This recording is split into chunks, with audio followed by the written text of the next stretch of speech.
Hi everyone, welcome to another honeystocks.com stock market outlook for the month of July. For those of you that are based in the US, I hope your hangovers are treating you well. But I'm about to flip over to my screen share and of course walk you through a lot of the charts that I guess most of you tune into my work for.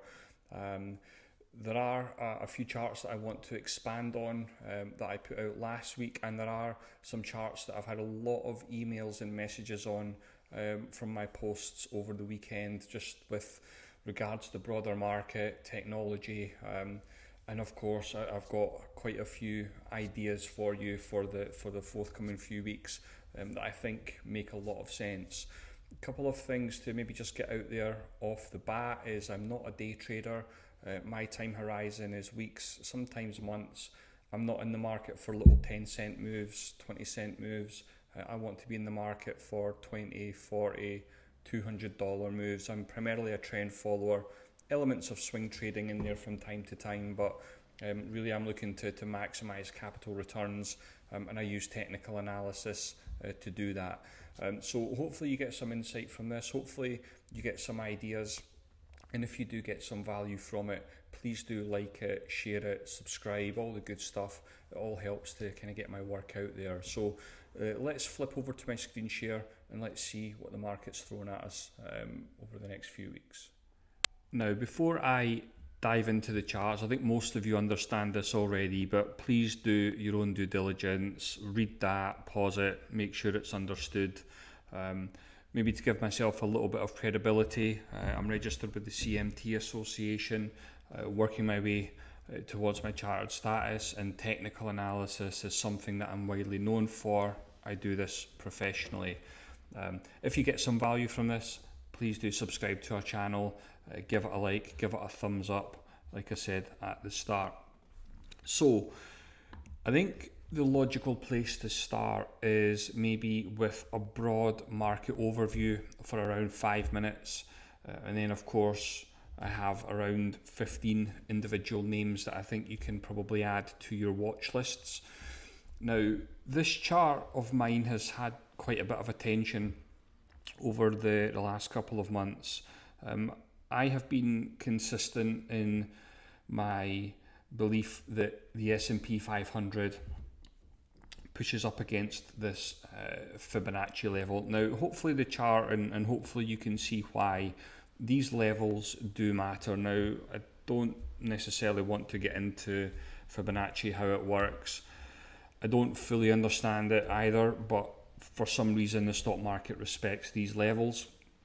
And I like to pay attention to information that's useful. Now, what started out as obviously massive upside potential, we're now approaching my upper target here for the S&P 500. Now, what I would say is that the market can absolutely blast through these levels and render my analysis completely insignificant.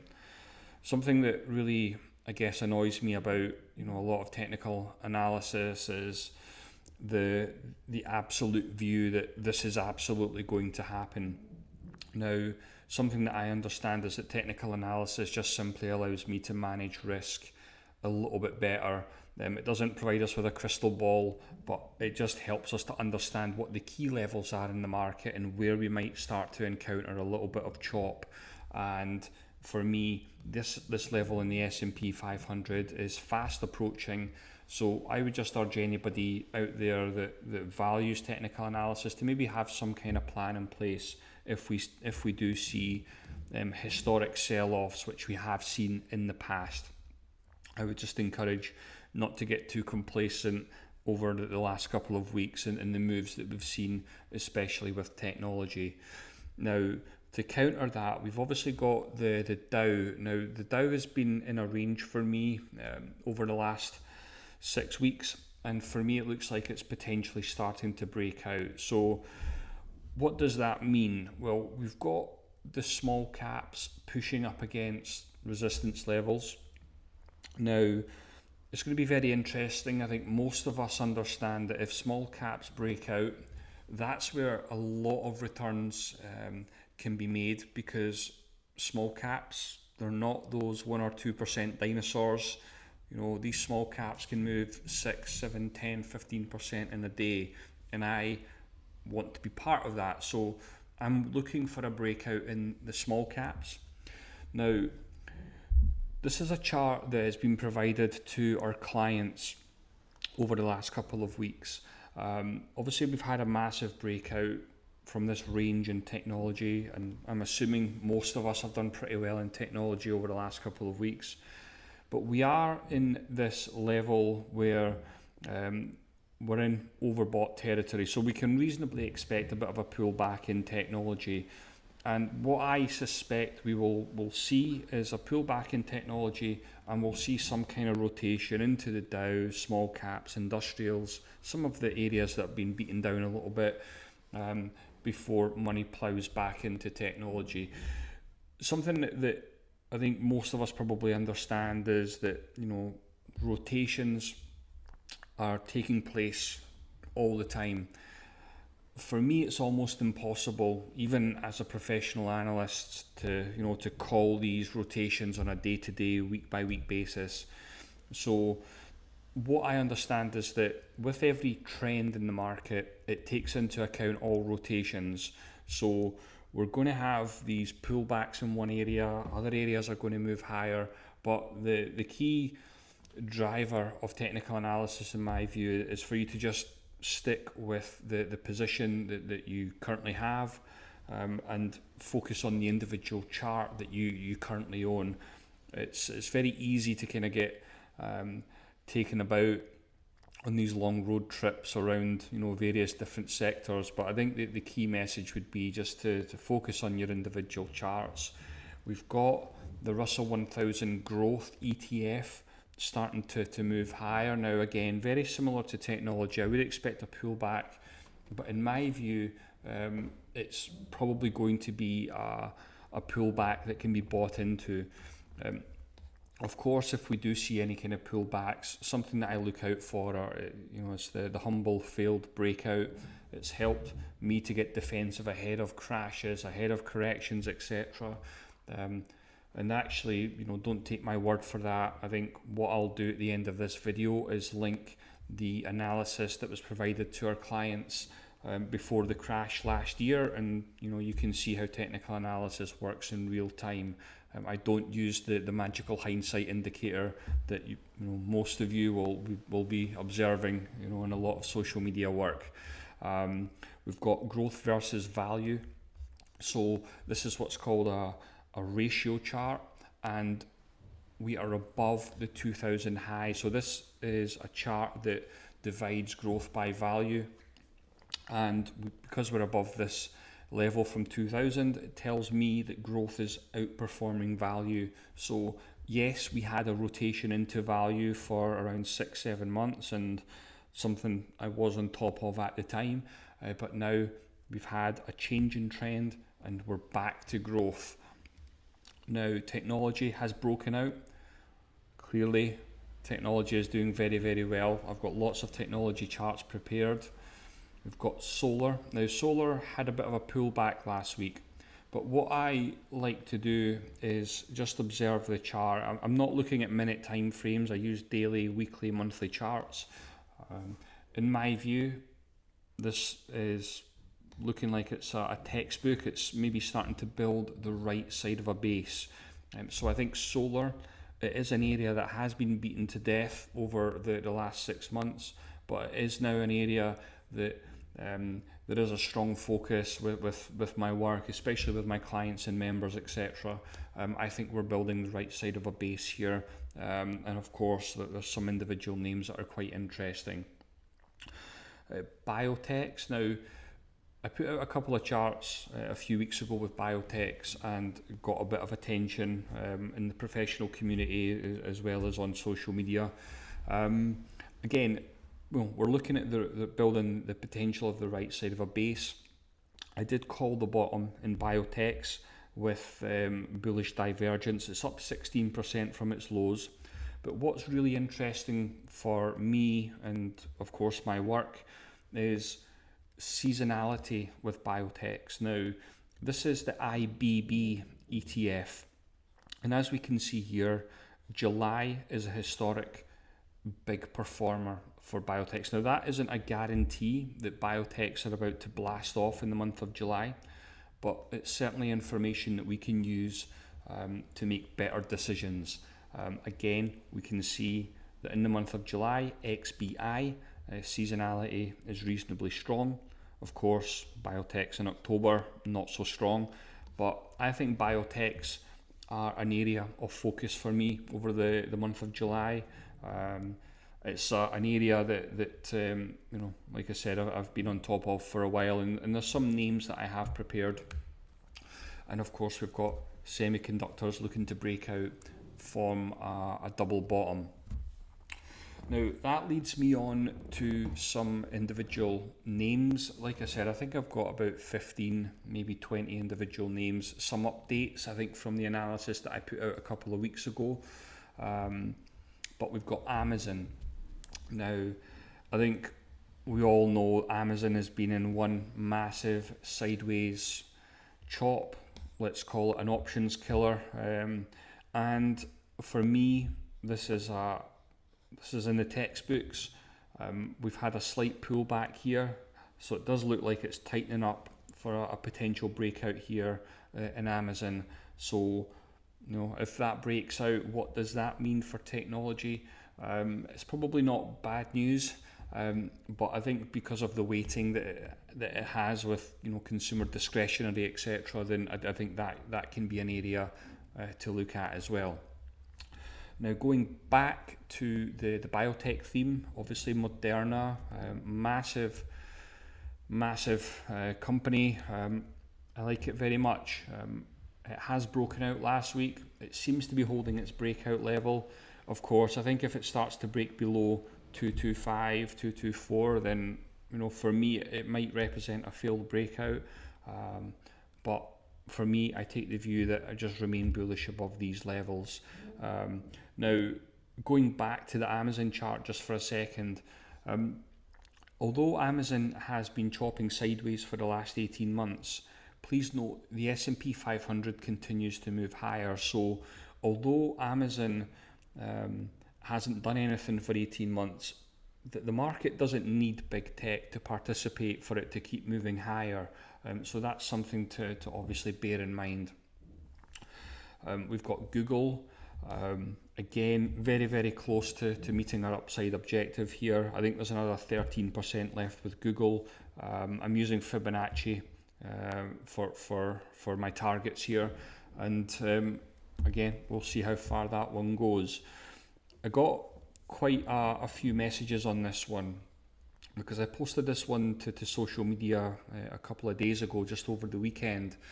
How Facebook was approaching our target here at 363.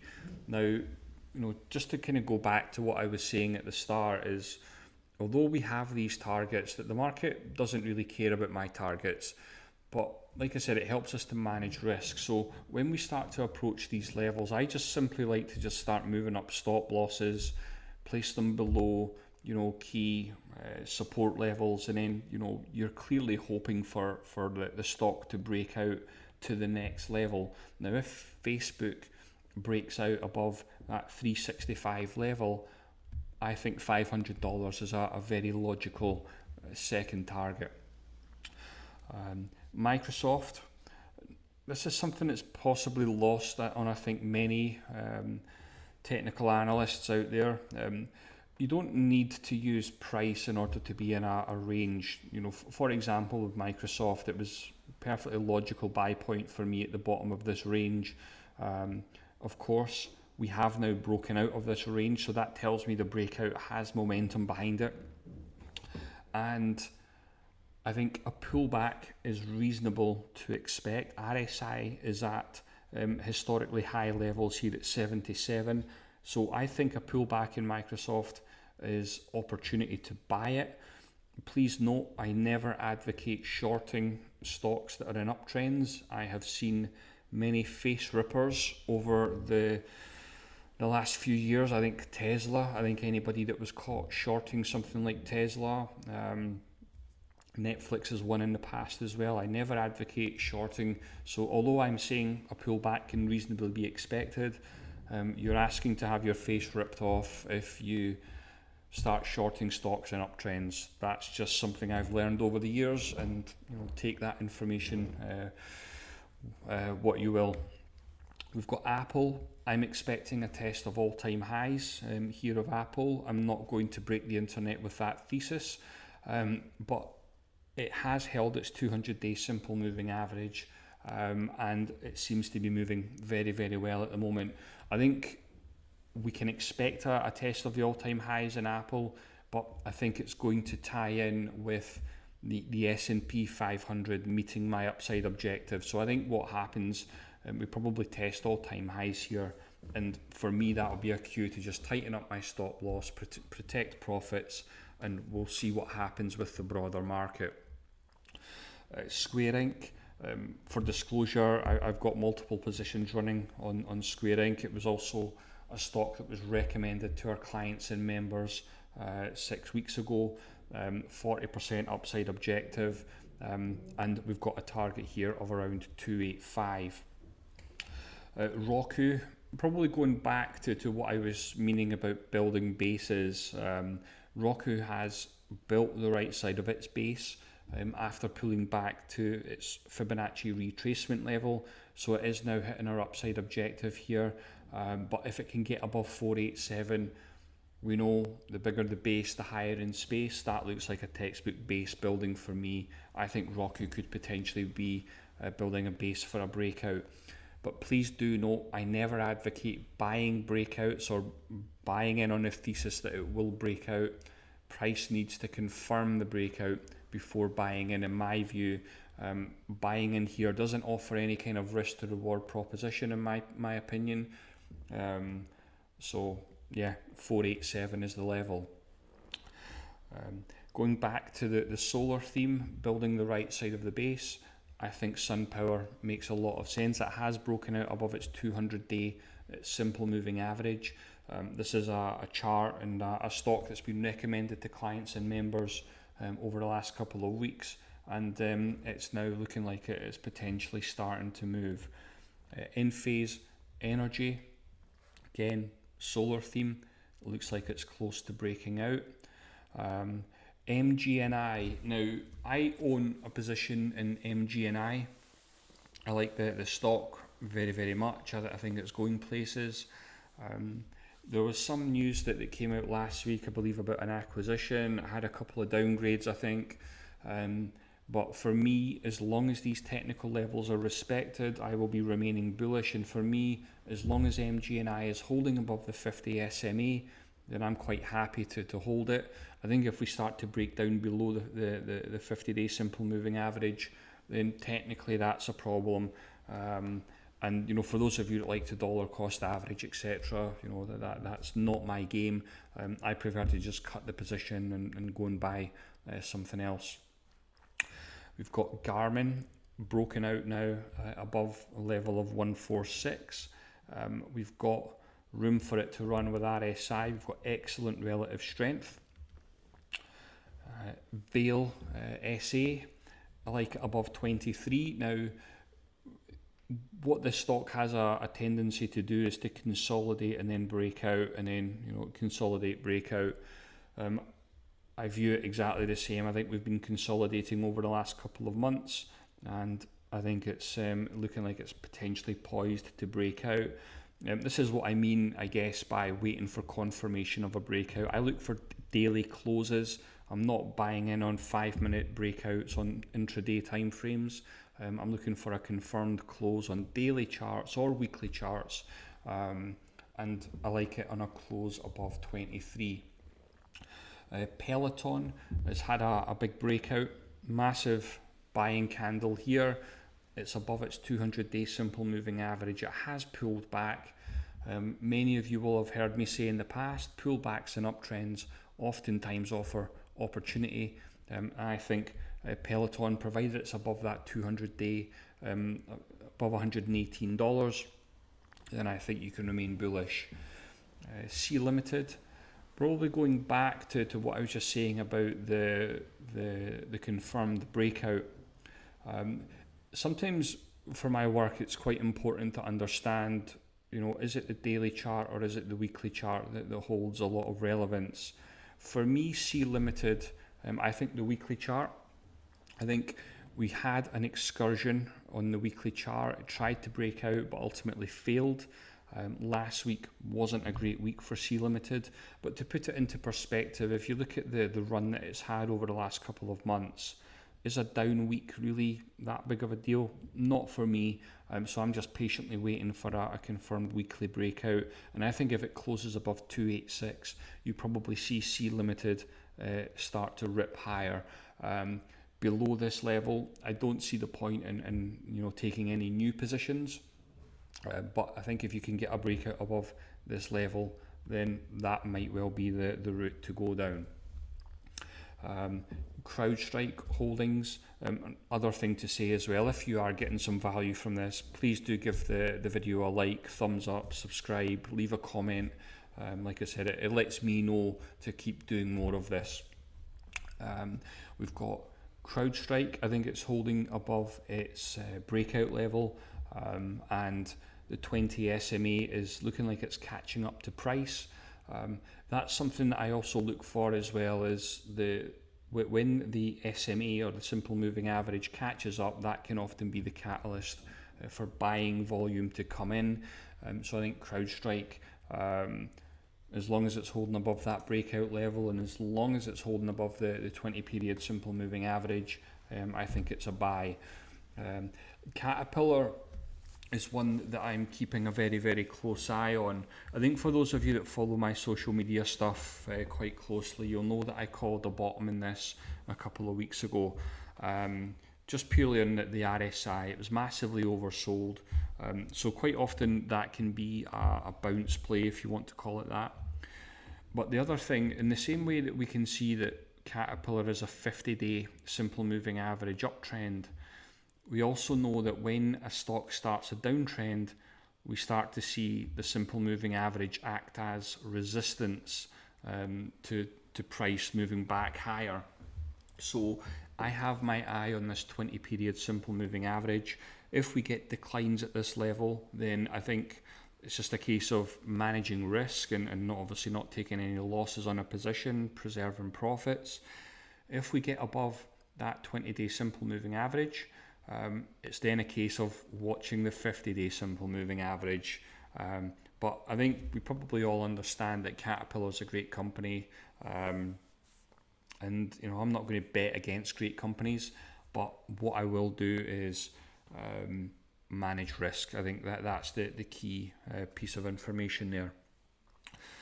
Plug Power, it's holding its 20-day simple moving average. I think that the concern I have with Plug Power, if you have a look at the ETF, the Clean Energy PBW, it does seem to be pulling back a little bit. So I don't know where Plug Power goes from here.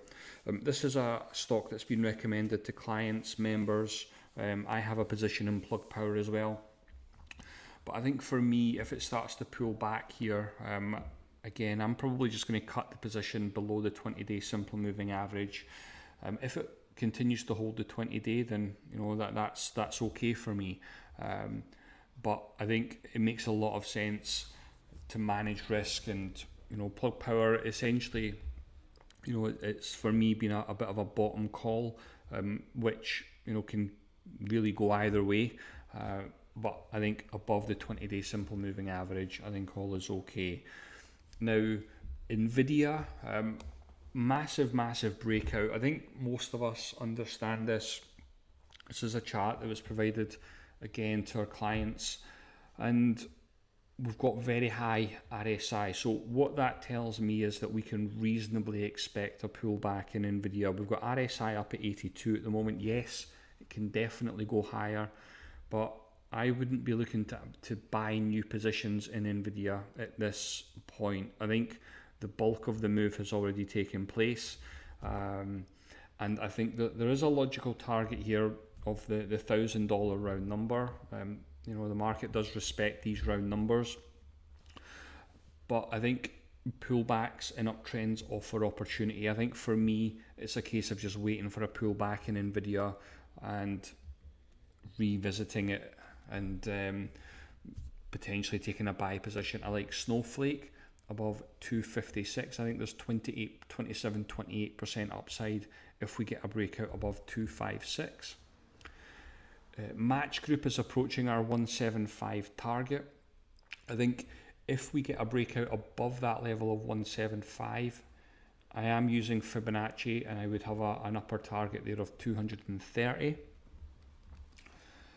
Blink holding above its 50-day simple moving average. I think Wednesday